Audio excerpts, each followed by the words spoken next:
우리가 괴롭고 힘드는 건 뭐예요? 저 사람이 그래서 그런 거예요.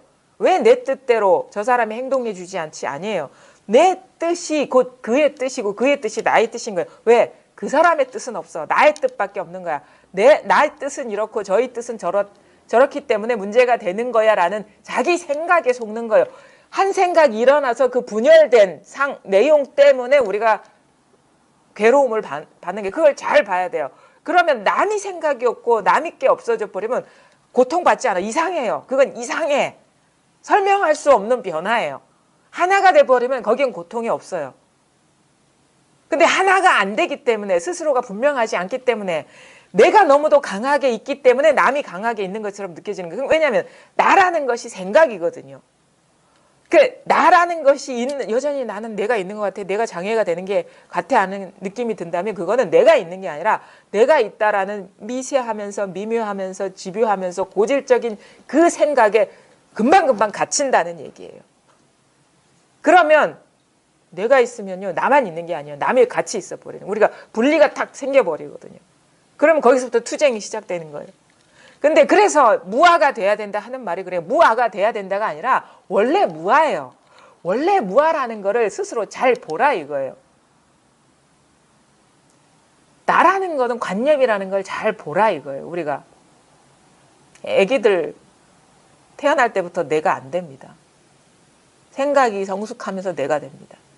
애기들만 봐도 그거는 우리가 알 수 있지. 근데 그 나라는 생각이 5살부터 형성되면서 우리가 50년, 60년, 70년, 80년 그 너무도 고질적인 생각에 사로잡혀서 그게 너무 당연시 돼버리기 때문에 우리가 무아 공부를 하는 거예요. 사실 무아 나가 있는 것도 아닌데. 그래서 너무 오랜 세월 거기에 익숙해지다 보니까 마치 나의 DNA 같은 느낌이 돼버리는 거야. 타고난 나인 것처럼 느껴지는 거예요. 절대 그렇지 않습니다. 왜 그러냐. 공부를 하다 보니까 나의 존재감, 나 하는 그런 의식들이 잘 안 나오는 거를 느끼게 되는 거예요. 경험하게 되고. 예전에는 뭔 일이 벌어지면 금방 계산이 돌아가는데 이게 나한테 이익이 될까? 그래서 왜 내 감정은 안 알아주지? 왜 나는 이게 먼저 튀어나오는 걸 탁탁 느끼잖아요. 어떤 뭔가 계산을 해야 될 상황이나 손해나 이익을 보는 생각, 내 거는 이게 자기도 모르게 마음속에서 탁탁 튀어나오는 걸 경험하잖아요. 근데 공부를 하다 보면 그게 잘 안 나와요. 튀어나오지가 않아. 그 어떤 나라는 그 1인칭 주인공이 잘 안 튀어나와. 그걸 경험하면서 내가 진짜 항상 했으면 공부를 하든 말든 항상 그게 튀어나와야 되거든, 똑같은 강도로. 근데 그게 변화되는 걸 보면서 진짜 나라는 것이 허상인 것이고 관념인 것이구나. 거기에 뭔가 분별 경계에 대한 의지하는 마음이 떨어져 나가니까 자동적으로 이것도 같은 속성의 것이기 때문에 떨어져 나가는구나라는 걸 경험적으로 느끼게 되거든요. 그러니까 나를 위해서 자꾸 우리는 온 의식이 나를 위해서 집중돼 있잖아요. 그런 것들이 이제 점점 그 희석되고 그 힘이 빠져나간다는 것을 경험하게 되는 것이죠. 근데 여전히 그 분리가 있으면요, 웬만한 경계에서는 우리가 쉬워요. 이 체험을 하고 웬만한 경계에서는 우리는 쉽게 넘어갈 수 있어요. 웬만한 경계. 예전에는 사실은 정치, 경제, 사회, 문화가 문제가 됐잖아요. 나라에서 뭐 큰일이 일어나면 그게 어떻게 될까. 사실은 근데 우리가 생각하기에 어떤 정치인이 어떤 말을 했든 그게 우리 생활에 사실 큰 영향을 안 주고, 근데 우리는 그 뉴스를 보면서 막 분노하고 막 그랬는데 그런 것들은 막 별로 무심해지고 떨어져 나가는 걸 느껴. 사실은 우리가 많은 경우의 경계들은 그런 류의 경계들이었어요. 그런 데서 막 우리가 좀 막 예민하게 반응했었는데 공부하다 보면 이제 그런 것들은 문제가 안 돼요. 그냥 누가 지나가는 바람처럼 여겨지는데, 근데 우리가 살아가다가 보면 간헐적으로 경험하는 게 뭐냐면 나의 폐부를 찌르는 사건들이 간헐적으로 경험될 때 이게 나라는 존재감이 아직도 또아리를 틀고 있었구나라는 것을 느끼면서 우리가 이것을 공부가 아직도 부족하구나라는 거를 느끼게 되죠. 그래서 우리가 이 체험을 하고 나서는 사실은 진짜 공부할 마음이 있으면 자기한테 주어지는 인연을 절대 피하면 안 됩니다. 왜냐하면은 사실은 모든 인연이 나의 그 존재감을 다 위협하는 경험은 아니에요. 근데 살다 보면 꼭 이런 죽을 것 같은 상황을 만나게 돼. 근데 그걸 피해버리면 똑같은 상황이 벌어질 때마다 반복적으로 그 굴레에서 우리는 자유롭지 못하게 돼. 근데 그런 것을 피하지 않고 보게 되면 그 극복할 수 있으면 그 비슷한 류의 사건들이 나를 흔들지 않는다는 걸 알게 되는 거예요. 왜냐? 가만히 보면 그 고뇌가 내가 뭔가에 의지하고 있고 집착하고 있고 나라는 존재감이 너무 강하기 때문에 일어나고 있다는 것을 보게 돼요. 근데 가만히 보면 우리가 이 체험을 하고 뭔가 마음을 뭔가 추스려서 가만히 보면 아무것도 없어요, 거기에. 그리고 정면으로 보면은 그것이 진짜 뿌리가 없다는 걸 알아서 오랜 시간 끌지 않고 지나가게 되는데 자꾸 회피하고 돌아다니면 그건요, 지옥까지 쫓아옵니다, 그건. 천당까지 쫓아와요. 그 의식은. 왜냐? 나의 생각이기 때문에 내가 천당 가잖아요. 그럼 내 의식도 같이 그 수준으로 가는 것이거든. 어디를 가도 그 장애는 남아있다라는 거예요.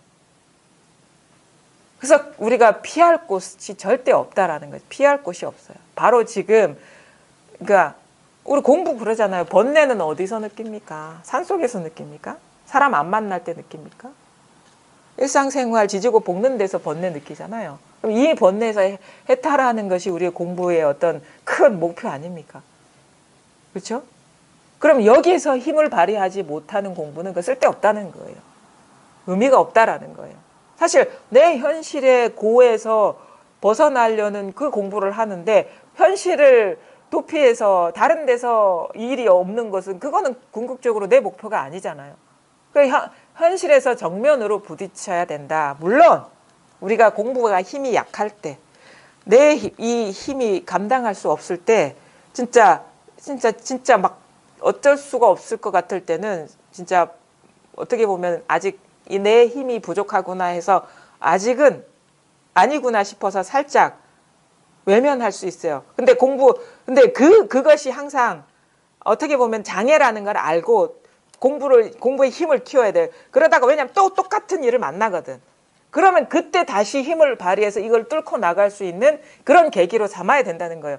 그러니까 완전히 바보같이 그냥 무조건 다 그냥 무슨 뚫고 나가야 된다라고 하면 진짜 저 힘듭니다, 사실은. 버거워요. 왜냐면은 이런 극단적인 어떤 장애를 우리 일찍 만날 수도 있고 공부가 돼서 만날 수도 있거든요. 근데 진짜 싹이 필까 말까 할 때 막 폭풍우가 몰아쳐 버리면 싹이 뭐 어디로 날아가는지도 없죠. 그래서 어느 정도 온실 속에서 보호된 상황에서 뭔가 힘을 얻었을 때 말하면 거기서 버티는 힘이 생기는데 진짜 싹이 틸락말락할 때 이게 처음에는 보호된 환경에서 뿌리를 내릴 수가 있어야 되죠. 그 다음에 그 비닐하우스를 걷어내고 그 온실을 다 벗겨버리고 나대지로 나가야 되는 거야. 그러니까 처음에 그런 폭풍우를 만나면 어쩔 수가 없어요. 그거 인정해야 돼요. 내 공부가 이 정도라는 걸. 근데 어느 정도 힘을 얻고 시간이 지났는데도 계속 그 반복하면 안 된다는 거죠. 피하려고. 왜냐? 어차피 이 문제 해결 안 되면 죽을 때까지 쫓아오는 것이기 때문에. 그리고 사람에 따라서 자기가 장애가 여겨지는 일들이 똑같지가 않아요. 어떤 사람은 죽는 문제가 큰 문제가 아닌 사람도 있어요. 근데 다른 문제에서 걸리는 사람이 있어요. 그거는 사람에 따라 다 다릅니다. 그래서 일률적으로 너는 이 문제가 아무 문제가 안 되니까 공부가 됐고 이 문제가 되니까 공부가 안 되고 이렇게 얘기할 수 없어요. 어떠한 문제도 장애가 안 되느냐에 달려 있는 거예요. 사실은. 왜냐하면 그 어느 문제도 우리는 순식간에 만날 수가 있기 때문에. 그러니까 공부가 어떻게 보면 장애가 사라지는 거, 장애가 없어지는 거에 포커스를 둬야지 이 문제는 되고 이 문제는 안 되고에 두면 안 된다는 거죠. 사람마다 자기가 걸려있는 문제는 아주 다릅니다. 어떤 사람은 진짜 평범한 동사무소 직원, 그냥 아무 일 없이 앉아있는 그냥 너무도 안정된 직장이라거나 그런 공무원 있잖아요. 만약에 민원도 안 하고 뭐 동사무소는 민원 업무 하겠네. 진짜 그냥 고인물처럼 그것이 못 견디는 사람이 있고 생명력이 없으니까 내가 죽어가는 것 같은 느낌이 들 수도 있고 어떤 사람은 그것처럼 좋은 자리가 없고 그러니까 사람마다 그 갖고 있는 기질이나 성향에 따라 장애가 되는 게 다른데 그 장애가 사라지느냐가 이 포커스예요. 왜 장애가 생기는 거는 다른 이유가 있는 게 아니에요. 경계의 마음이 있기 때문에 경계가 의미가 있기 때문에 그 고요한 물이 의미가 나한테 있는 것이냐 아예 없는 것이냐에 달려 있는 거죠. 의미가 있는 거나 의미가 없는 거라는 거는 거기 아직도 기준이 있는 기준점이 거기 있는 것이고 거기에 뭔가 의미가 있는 것이고 그게 뭔가 객관적으로 존재한다는 믿음이 있는 거예요. 그러니까 공부를 하다 보면 마음이 경계에 있을 때는 다 괴롭습니다. 그래서 마음을 경계에서 훌쩍 벗어나면은 아무 일이 없어요. 경계에 의지할 때는 괴롭습니다. 어떻게 보면은 우리가 쉬운 경계도 있고 어려운 경계도 있어요. 쉬운 경계에 의지할 때는 뭐 큰 문제가 아니에요. 왜냐하면 쉬운 경계라는 건 그만큼 의미가 의지하지 않는다는 얘기거든. 무거운 경계라는 건 내가 그만큼 집착하고 의지하고 있다라는 거거든요. 근데 조금이라도 그런 경계에 마음이 있다면 그게 바로 고예요. 분리가 바로 고를 만든다고. 그건 뭐냐? 자기밖에 없어야 되는데 남이 있으면 고가 된다고. 그래서 그 모든 생각을 다 자기 생각이라는 것을 명확하게 볼 수 있느냐. 자기 감정이라는 것도 자기 감정이라는 것을 명확하게 볼 수 있느냐.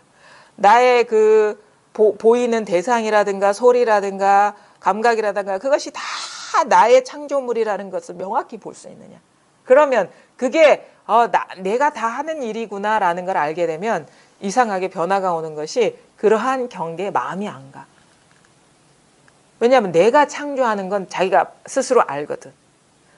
이해를 하든 이해하지 못하든 변화가 와요.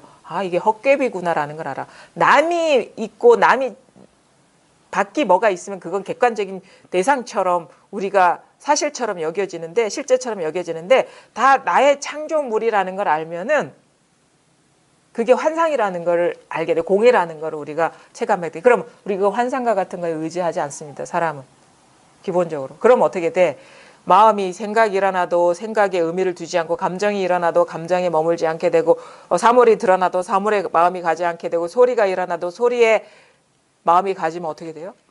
그냥 이 자리의 울림, 이 자리만이 그냥 옳다구나라는 것이 스스로 탁 체크됩니다. 그 모든 의지하는 마음이 딱 끊어지는 순간.